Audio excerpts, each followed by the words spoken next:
If a facility is worth $100,000, spending $150,000 to protect it is a strategic failure.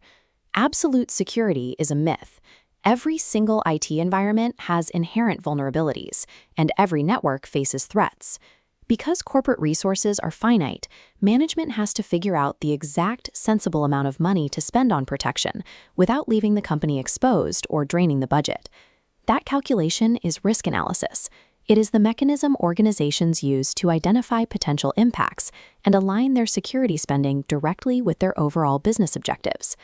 To make those intelligent budget decisions, security professionals have to measure the organization's specific threat exposure. They rely on two distinct methodologies to analyze this risk: quantitative analysis, which runs on strict mathematical formulas, and qualitative analysis, which runs on human expertise and opinion. Choosing the right playbook dictates how management will view, prioritize, and ultimately fund the entire security program. Let's run a test case. Imagine a company's critical web server faces the threat of a hacker exploiting a buffer overflow vulnerability to steal data. In the quantitative approach, the first step is assigning a concrete monetary value. We value this web server at $150,000. Next, determining the exposure factor, we estimate a 25% loss.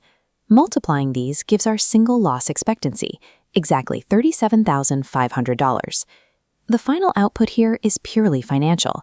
Management gets a precise mathematical dollar figure they can directly compare against the price tag of a new security countermeasure.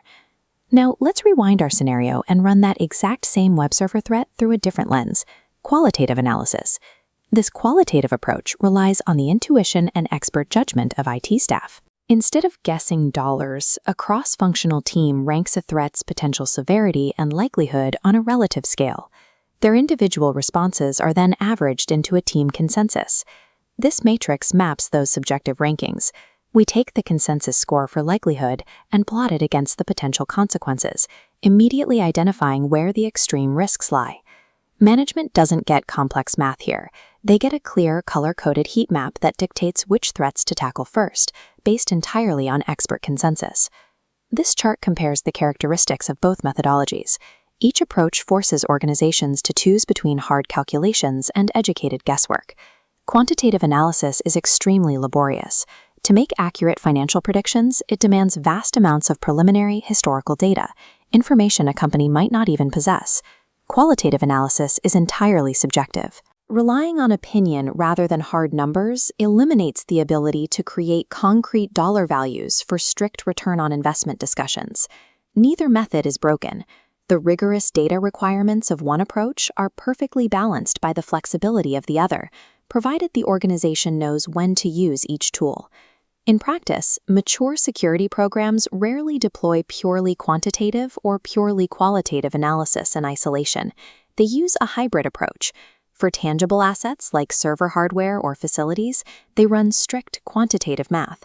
For intangible assets, where financial damage is hard to predict, like brand reputation or consumer trust, they rely on qualitative expert judgment.